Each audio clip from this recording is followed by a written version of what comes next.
শুরু করছি আজকের গল্প ইচ্ছে ঘুরি। গতকাল সারাদিন পেটে ভাত পড়েনি মালতী আর ওর ছেলের, তাই আজ অন্য দিনের তুলনায় আরো তাড়াতাড়ি ঘুম থেকে উঠে হাত মুখ ধুয়ে স্টোভে ভাত চাপায় ও। ভাতের সঙ্গে ওই সামান্য আলু সিদ্ধ দিয়েই কাজ সারতে হবে এখনকার মতো। ডিম নেই ঘরে, যদি থাকতো তাহলে আজকের বিশেষ দিনে পিনুকে একটা ভেজে দিত গরম গরম। ডিম ভাজা খেতে বড্ড ভালোবাসে পিনু, মানে মালতীর একমাত্র ছেলে পিনাকি। ঘরের কাজের ফাঁকে ফাঁকেই একবার একবার করে ওর দিকে লক্ষ্য রাখে মালতী। পিনু এখনো বুড়ো আঙুল মুখে নিয়ে অঘোরে ঘুমাচ্ছে চৌকি খাটটায়। গতকাল তো সারাদিন মায়ের সঙ্গে ছেলেও বসছিল। পিনুর মঙ্গলের জন্য মালতী শিব পূজার ব্রত রেখেছিল। জীবনে অনেক কিছু হারিয়ে ফেলে একমাত্র ছেলেকে এখন চোখে হারায় মালতী।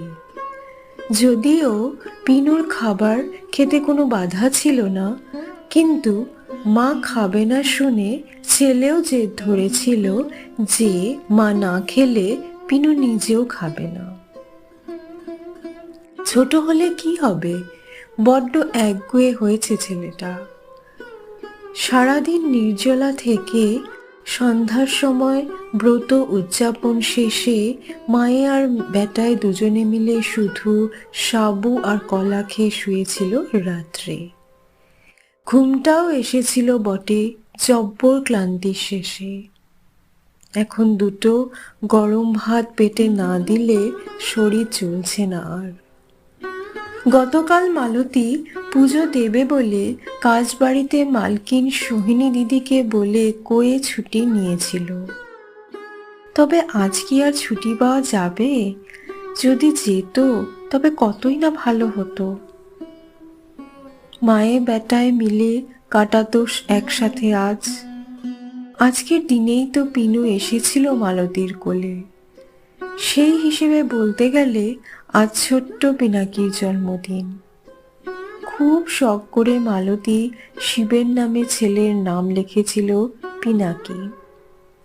মালতী ছোট্টবেলায় যখন শিবের মাথায় জল ঢালতে যেত, তখন এক পুরুত ঠাকুরের মুখে শুনেছিল এই নামটা। জন্মদিনে ছেলেটার জন্য কিছু করে যে রান্না করে দেবে আলাদা করে, সেটার কি আর জো আছে? আগে মালতী শিবের মাথায় জল ঢালতে যেত ভালো বর পাবে এই আশায় বলে। সব মেয়েরাই প্রার্থনা করে শিবের মতো বর পাওয়ার জন্য, কিন্তু সেসব তো মালতীর পোড়া কপালে শুইল না। বলতে গেলে ছেলেই মায়ের শিবরাত্রির সলতে সবেধন নীলমণি। ওদের বিয়ের মাস তিনেক পরে মালতীর স্বামী হঠাৎ গুজরাটে কাজ নেবার নাম করে একদিন ওকে ফেলে চম্পট দিয়েছিল। আর বাপের বাড়ি বলতে যা ছিল, সেখানেও ফিরে যাওয়ার জো ছিল না মালতীর। ততদিনে নিজের শরীরে নতুন প্রাণের অস্তিত্ব টের পেয়েছিল ও। তিলজলা বস্তির ভাড়া ঘরে থেকেই একে ওকে বলে মালতী এই কাজ জোগাড় করে। ছেলের জন্মের পর বছর 5 ওকে নিয়ে এভাবেই চলেছে ওর দিন গুজরান। সকাল হলে রুটি রুজির টানে ছেলেকে নিয়ে বেরিয়ে পড়ে ও। আগে ঠিকই কাজ করতো বটে মালতী, তবে বছরখানেক হলো ভবানীপুরে সারাদিন একটা বাড়িতে রান্না বান্না আর দেখাশোনার কাজ জুটেছে, বিনিময়ে মোটা টাকা মাইনে আর দুপুরে ভরপেট খাওয়া। বাড়ির মালকিন সোহিনী বসু ছবি আঁকার স্টুডিও চালায়। পুরো বাড়িতে লোক বলতে সোহিনী নিজে আর ওর মেয়ে আরশিয়া। বাড়িতে মাঝে মাঝে সোহিনী দিদির মা আসে। ওনার মুখে শুনেছে সোহিনী দিদি নাকি বনিবনা না হবার কারণে শ্বশুর বাড়ি ছেড়ে এসেছে ওই একরত্তি মেয়ের হাত ধরে। মালতী মনে মনে ভাবে, সাহস আছে বটে দিদি, কত সুন্দর সুন্দর ছবি আঁকে, রং তুলি যেন কথা বলে দিদির হাতে। সাদা ক্যানভাস মুহূর্তে রঙিন হয়ে ওঠে সোহিনীর ছোঁয়ায়। একমাত্র মেয়েটাকেও কত ভালোভাবে মানুষ করছে ও। এখনকার ভাষায় কি যেন বলে, ওই স্বাধীন নারী নাকি। সোহিনী ব্যস্ত মানুষ, ছবি আঁকা, সেগুলো বিক্রি করার সূত্রে কত মানুষের সাথে কথা বলতে হয়, এদিক ওদিক ঘুরতে হয়, তাই আরশিয়াকে দেখে শুনে রাখার কাজটা করে মালতী।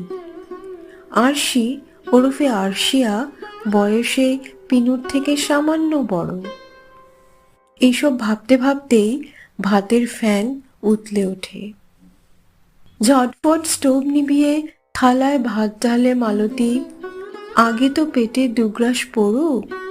পরশুদিন ছুটি নেবার আগে সোহিনীদি বলে দিয়েছিল একদিন ছুটি নেবার পর আজ যেন অবশ্যই কাজে যায় মালতী পিনুকে নিয়ে। বাড়িতে দিদির কিছু কাছের বন্ধু বান্ধব আসবে, কি যেন একটা অনুষ্ঠান আছে। সবাই মিলে ঘরোয়া আড্ডা আর খাওয়া দাওয়া হবে। যাক, এলোমেলো সব ভাবনা শিকেই তুলে সেই মতো তৈরি হয়ে পিনুকে ঘুম থেকে তুলে নিয়ে 2-4 গ্রাস ওকে খাইয়ে তারপর নিজে খেয়ে বেরিয়ে পড়ে মালতী। পৌঁছেও দেখে সোহিনী দিদির গোটা বাড়িটা আজ কেমন সুন্দর করে সাজানো হয়েছে। যাই হোক, সেদিন কি কি রান্না হবে সেই মেনু দিদির থেকে জেনে নিয়ে যথারীতি রান্নার কাজে লেগে পড়ে মালতী। আরশি আর পিনু খেলতে চলে যায় ভেতরের বারান্দায়। বসবার ঘরে সোহিনীদি তখনও ব্যস্ত শেষ ফুলদানিতে ফুল সাজাতে। ঘড়িতে সময় তখন প্রায় 12:30। বাকি সব রান্না শেষে ফিশ ফ্রাই ভাজার তোড়জোড় করছে মালতী। ঠিক এমন সময় রান্নাঘরে এসে ওর হাতে একটা নতুন রঙিন কাপড়ের বাক্স তুলে দিয়ে সোহিনী বলে, যা মালতী, তৈরি হয়ে নে জলদি। আজ তোর ছেলের জন্মদিন, আর তুই আলুথালু বেশে থাকলে চলে? বাড়িতে অতিথিরা এসে দেখলে কি বলবে বলতো? আমার ওদিকে ফুল সাজানোর কাজ শেষ, ফিশ ফ্রাইগুলো আমি দিব্যি ভেজে নিতে পারবো, কোনো অসুবিধা হবে না আমার। আর শোন, এবার থেকে ওই সাদা বা ঘিয়ে শাড়ি নয়, এরকম রঙিন শাড়িতে সাজবি তুই, খুব সুন্দর মানাবে তোকে, আমি বলছি, দেখে নে আজ একবার পরে। মালতী অবাক হয়ে তাকায় ওর দিকে, তারপর আস্তে আস্তে বলে, না মানে, তুমি কি করে জানলে দিদি আজ আমার ছেলেটার জন্মদিন? মৃদু হেসে সোহিনী জবাব দেয়, দিদি বলে ডাকিস তুই আমাকে নাকি? তাহলে আমি তো সম্পর্কে তোর ছেলে পিনুর মাসিমণি হই, তাই না? আর মাসি হয়ে জানবো না কবে বোনপোর জন্মদিন? তাই ভাবলাম আরশির সব বন্ধু আর ওদের মায়েদের নিমন্ত্রণ করি, ওরা সবাই মিলে আনন্দ করুক আজ পিনুর জন্মদিনে, ঠিক যেমন আমার মেয়ের জন্মদিনে ওরা এই বাড়িতে আসে। বুঝলি মালতী, ওদের এই ছোট্ট ছোট্ট মুহূর্তগুলোই তো বেঁচে থাকার জ্বালানি যোগান দেয় আমাদের। আসলে সেদিন যখন ছবি আঁকছিলাম, আরশি আর পিনু দুজন আমার স্টুডিওর বাইরে বসে আপন মনে পুতুল খেলছিল। আরশি পিনুকে জিজ্ঞেস করলো, ডিসেম্বরে তো আমার জন্মদিন, কিন্তু ভাই তোর জন্মদিন কবে? পিনু একটু থেমে সেদিন উত্তর দিয়েছিল, এই তো আগামীকাল, মা শিব পুজো করবে সারাদিন, কিছু খায় না, তার পরের দিন আমার জন্মদিন বলে শুনেছি। ছাড়ো, বাদ দাও আরশি দিদিমণি, জন্মদিন নিয়ে আমার কোনো মাথা ব্যথা নেই, অন্য দিনের মতোই কেটে যায়। এসো খেলি। একটু থেমে সোহিনী আবার বলে, আসলে কথা হলো, জীবনে অনেক কিছু হারিয়ে বুঝেছি শিশুদের বিকল্প কিছু হয় না। ওরাই একমাত্র পারে আমাদের জীবনটাকে নতুন করে সাজিয়ে তুলতে। আমাদের পৃথিবী থেকে আমাদের ভালোবাসার মানুষ হারিয়ে গেছে ঠিকই, তাই বলে থেমে থাকলে চলবে না। আমাদের নিজেদের ভালো লাগার জন্য, সন্তানদের একটা সুস্থ সুন্দর পরিবেশ দেবার জন্য, মনের ভালো লাগার রংটাকে ধরে রাখতেই আমার এই ছোট্ট আয়োজন। তুই সেদিন যখন কাজের শেষে ছুটি চেয়ে বললি তোর শিব পূজার ব্রত আছে, তখনই দুয়ে দুয়ে চার করেছিলাম। আগে থেকে তোকে জানাইনি, যদি আপত্তি করিস এই ভেবে। আমি ঠিক করেছি তো মালতী? সোহিনীর কথা যখন শেষ হয়, মালতীর চোখে তখন বিন্দু বিন্দু জলের ফোঁটা। আপাত দৃষ্টিতে কঠিন মনে হতে লাগা সোহিনী দিদিকে এখন শুধু বাড়ি বা আর্ট স্টুডিওর মালকিন বলে মনে হচ্ছিল না তার। রাস্তাঘাটে, ট্রেনে, বাসে চলতে গিয়ে মালতী মাঝে মধ্যেই শোনে অনেকেই নিজেদের মধ্যে বলাবলি করে, মন নয় মানসিকতা বদলান, তবেই তো সমাজে উন্নতি হবে। ঠিকই বলে কথাটা। সোহিনী দিদির দেওয়া মেরুন রঙের শাড়িটা পরে আয়নার সামনে দাঁড়ায় মালতী। আলগোছে চুলে একটা হাত খোপা বেঁধে নেয়। বহুদিন পর নিজেকে এমন পরিপাটি লাগছে। নিজেকে নতুন রূপে আবিষ্কার করে মালতী। ভাবে কিছু মানুষের, বিশেষ করে নারীদের মধ্যে মা দুর্গার স্নেহময়ী রূপ লুকিয়ে থাকে, ঠিক যেমন ও সোহিনী। অসম্ভবকে সম্ভব করে কত সহজ উপায়ে দিদি ওকে জীবনে ভালো থাকার সহজ পাঠটা শিখিয়ে দিল। সোহিনী দিদির পা ছুঁয়ে প্রণাম করতে যায় মালতী। ওকে বুকে টেনে নেয় সোহিনী, বলে, পায়ে নয়, সইয়ের জায়গা আমার বুকে।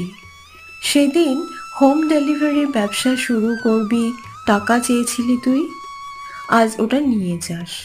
যা যা জিনিস লাগবে কিনে নিস। তারপর তুই আর আমি একসাথে বসে কিভাবে ব্যবসাটা আঁটঘাঁট বেঁধে শুরু করা যায় সেটা ঠিক করব।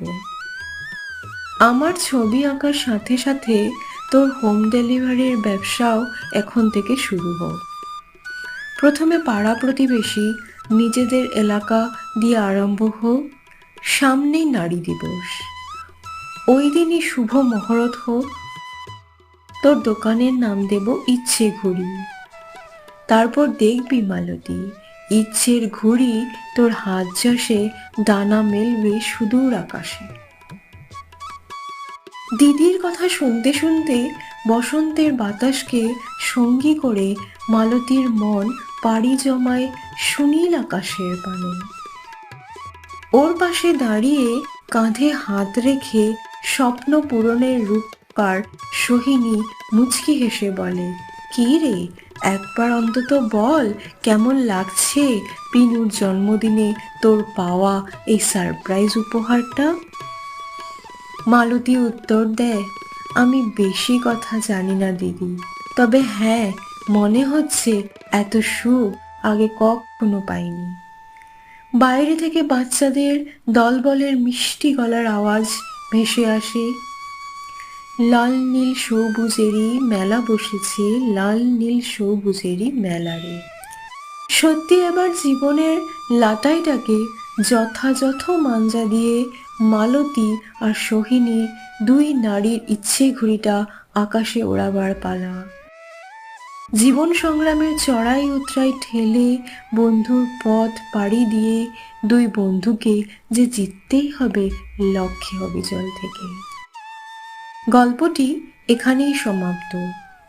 পুষ্পিতা ভৌমিক রচিত গল্পটি যদি আপনাদের ভালো লেগে থাকে তাহলে লাইক, শেয়ার আর কমেন্ট করবেন আর পেজটি সাবস্ক্রাইব করে রাখবেন। ধন্যবাদ।